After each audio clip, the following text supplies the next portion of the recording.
Assalamualaikum warahmatullahi wabarakatuh. Bertemu lagi di konten YouTube Catatan Andriana. Dalam konten kedua ini, saya akan menjelaskan sedikit mengenai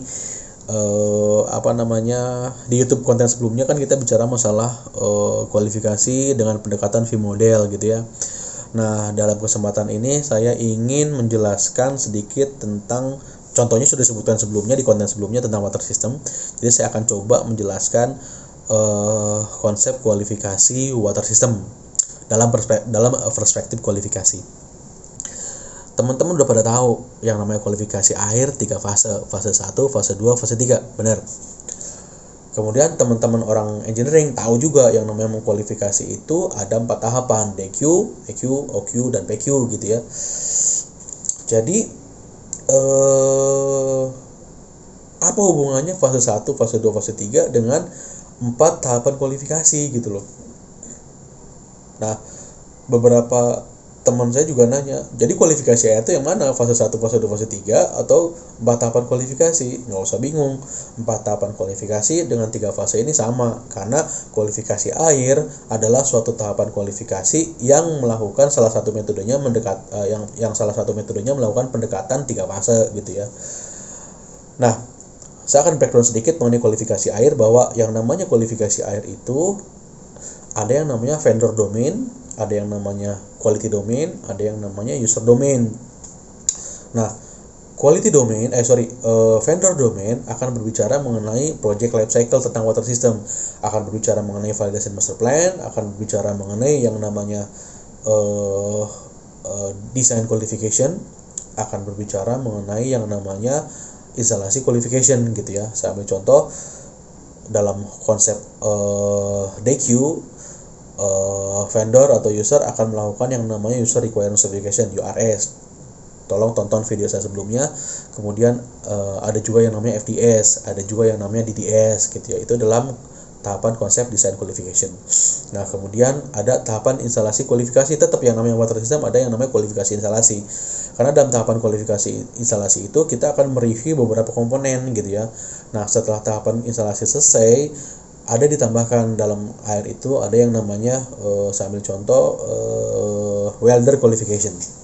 Nah, welder qualification ini tuh harus kita lakukan dalam tahapan kualifikasi gitu ya.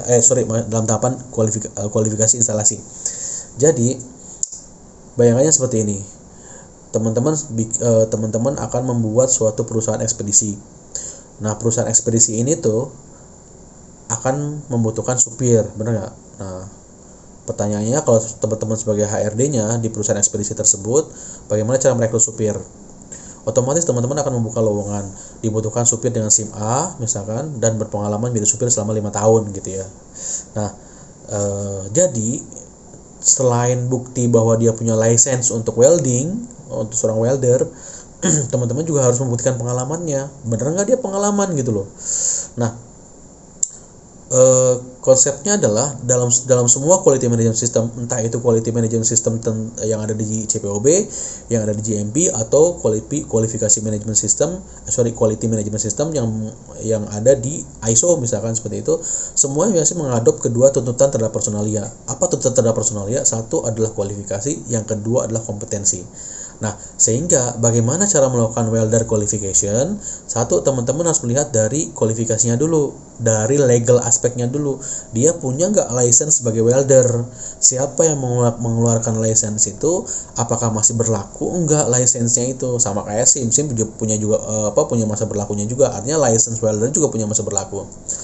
Nah, kemudian setelah oke dalam legal aspeknya, teman-teman harus buktikan bahwa dia memang weldernya berpengalaman, sehingga ketika akan memulai suatu proses instalasi, si weldernya itu disuguhkan ke dalam suatu sambungan misalkan.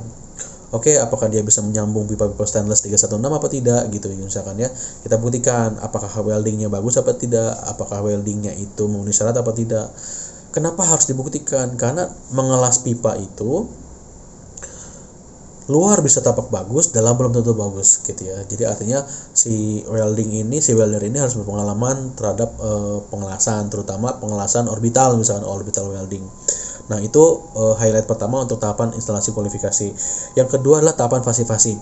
Fasi-fasi ini adalah suatu proses mendeaktivasi. Fasi-fasi deaktivasi. Teman-teman akan melakukan deaktivasi material-material stainless yang sudah kena destruksi. Artinya ketika suatu pipa stainless itu dipotong, artinya kita mendestruksi susunan-susunan materialnya gitu loh. Di mana susunan-susunan material itu sudah dikualifikasi sebagai 316. Nah, teman-teman melakukan destruksi terhadap susunan materialnya. Nah, susunan material itu harus dideaktivasi lagi dengan cara fasi-fasi. Nah, dilakukan dengan dua cara, dengan metode cairan asam, kemudian dan cairan basah dan sebagainya. Nah, dalam tahapan jika instalasi selesai, teman-teman jangan lupa bagaimana cara mengcleaning sisa-sisa pengelasan dan sebagainya. Kemudian jangan lupa kalibrasi komponen-komponen alat ukur. Nah, ada beberapa teman juga yang memang memasukkan kalibrasi ini di tahapan kualifikasi instalasi. Ada juga yang memasukkan tahapan kalibrasi ini di tahapan OQ dalam tahapan kualifikasi operasi. Sebenarnya nggak ada masalah, karena intinya adalah sebelum itu dijalankan, sebelum itu kita nilai hasilnya bagus apa tidak, yang namanya parameter alat ukur harus bisa dikalibrasi terlebih dahulu gitu ya. Nah, itu adalah vendor domain. Sehingga ketika kita melakukan desain kualifikasi air, itu harus ada beberapa yang harus kita highlight gitu ya. Nah, setelah itu baru masuk ke quality domain. Quality domain itu berbicara mengenai OQ misalkan.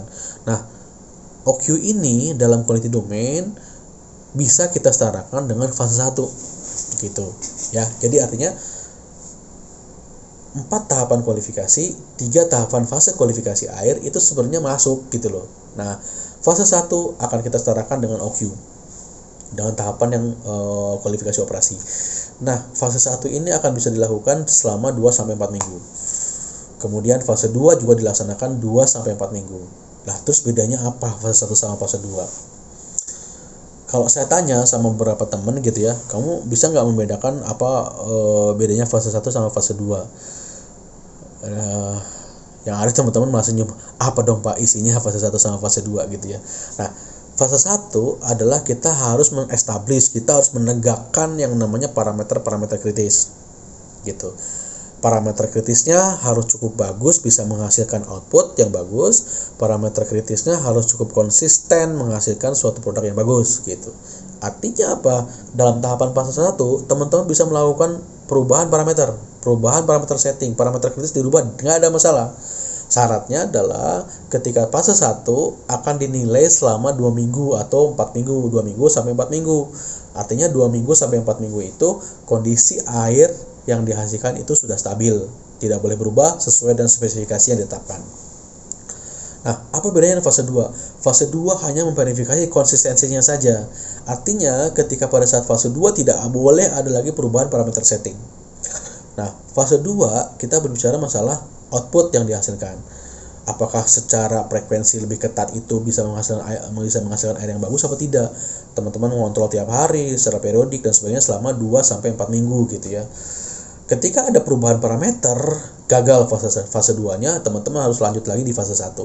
Gitu. Itu bedanya fase 1 dan fase 2. Dan yang namanya fase 2 itu itu sudah kita masukkan atau kita arahkan dengan yang namanya PQ. Kenapa? Karena di situ adalah hanya melihat indikasi penyesuaian spesifikasi produk. Artinya tidak boleh ada perubahan parameter selama PQ dilakukan. Sehingga fase 2 kita bisa asumsikan sebagai PQ. Fase 3 apa dong Pak? Ya fase 3 PQ juga sama, artinya PQ-nya fase 2 dan fase 3. Fase 2 dilaksanakan 2 minggu dan fase 3 dilakukan selama setahun. Cuman yang namanya fase 3 itu dilakukan pengambilan sampel dilakukan lebih longgar daripada fase 1 karena daripada fase 2. Fase 2 2 minggu, fase dilakukan setiap hari, kemudian fase 3 dilakukan selama setahun tetapi dengan frekuensi yang lebih longgar gitu. Ada beberapa industri yang melakukan frekuensi fase 3 itu seminggu sekali. Tapi saya pikir beberapa referensi mengatakan bahwa frekuensi pengambilan sampel untuk fase 3 itu berdasarkan pendekatan kajian risiko. Nah, kita akan highlight beberapa poin lagi adalah yang pertama mengenai trend monitoring. Nah, ada yang namanya trend monitoring. Karena apa? Karena 2-4 minggu itu lama. Terus bagaimana cara melihat bahwa 2-4 minggu itu bagus gitu ya. Dalam konten sebelumnya tentang proses capability index, teman-teman bisa melihat bagaimana mengatakan bahwa suatu tren data itu bagus atau tidak. Nah, fase 1 itu fase 1 itu harus mengeluarkan yang namanya parameter setting. Ya kan? Parameter setting yang akan memenuhi action level atau action limit gitu. Parameter setting memenuhi action limit. Nah, pada fase 2, jangan lupa action limit ini tidak boleh dibiarkan sendirian, harus ada yang namanya alert limit gitu. Bagaimana cara melakukan alert limit? 2 minggu fase 1 dan 2 minggu fase 2 harus digabungkan menjadi historical data. Kemudian keluarlah yang namanya alert limit gitu. Nah, alert limit ini penetapannya bisa kita gunakan menggunakan proses capability index. Teman-teman akan menentukan yang namanya upper control limit atau misalkan lower control limit gitu ya. Nah, bagaimana cara melakukan PCI? Cek di konten video sebelumnya. Tapi yang paling penting adalah teman-teman harus melakukan trend data di fase 1 sama fase 2. Mau gak mau. Nah, bagaimana di fase 3 gitu loh. Fase 3 tetap dilakukan monitoring, fase 3 tetap dilakukan yang namanya alert limit gitu. Jadi alert limit di fase 2 ini bisa direvisi dengan historical data di fase 3. Nggak ada masalah kita revisi alert limit. Kalau menggunakan pendekatan PCI, teman-teman jangan lupa upper control limit dan lower control limit menggunakan metode 3 sigma. Artinya 3 sigma di atas dan 3 sigma di bawah dari nilai rata-rata. Rentangnya gede, plus minus 3 sigma. 3 sigma di atas, 3 sigma di bawah. Tengah-tengahnya rata-rata. Itu menggunakan konsep control limit. Nah, tetapi yang ingin saya highlight terakhir adalah dalam memonitoring air, teman-teman harus memikirkan referensi yang lain. Dalam WHO TRS 970 Annex 2 itu dijelaskan bahwa yang namanya alert level harus bisa didesain dengan 2 sigma. Bukan 3 sigma, 2 sigma. Jadi 3 sigma menggunakan proses capability index di mana lebih ketat gitu. Orang mengakui siapa sih yang tidak mengakui 3 sigma? 3 sigma itu ketat. Selama tren datanya memenuhi upper dan control limit menggunakan PCI, menggunakan 3 sigma, jadi secara gambarannya adalah teman-teman hanya akan bisa menemukan error 3 kali dari 1 juta, 3,14 kali dari 1 juta di PMO. Kita namakan defect per million observation. Jadi gimana nggak ketat kalau kita punya data dan data itu memenuhi upper dan control limit gitu ya. Artinya secara statistik sudah stabil, sudah konsisten. Nah, WHO menetapkan lain lagi. WHO menetapkan konsep dengan 2 sigma. 3 sigma jadi udah ketat, apalagi 2 sigma gitu.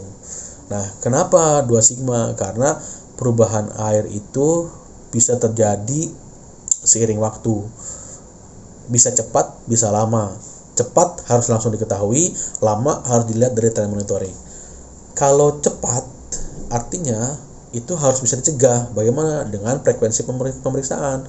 Kalau ternyata lama berubah fisik atau kimianya, artinya teman-teman harus monitoring tren data. Apakah ada tren naik, apakah ada tren turun, apakah ada tren variasi apa tidak gitu ya. Nah, sehingga kalau kita namakan yang namanya 2 sigma, mungkin WHO lebih menekankan bahwa air itu harus dijaga lebih ketat lagi daripada tren data yang lainnya. Jadi ada action limit, ada alert limit. Bagaimana cara menentukan alert limit? Ada 2 konsep yang digunakan, menggunakan PCI dengan upper control limit dan lower control limit, atau pendekatan yang dilakukan oleh WHO. Kalau teman-teman pengen daftar atau pengen memenuhi kaidah-kaidah WHO, berarti teman-teman mau nggak mau harus menggunakan 2 sigma.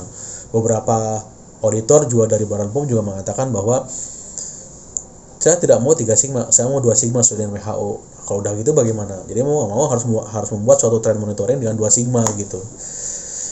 Jadi saya pikir cukup. Kalau ada pertanyaan seperti biasa, tulis di komen. Kemudian jangan lupa subscribe, kemudian like, share. Terima kasih. Assalamualaikum warahmatullahi wabarakatuh.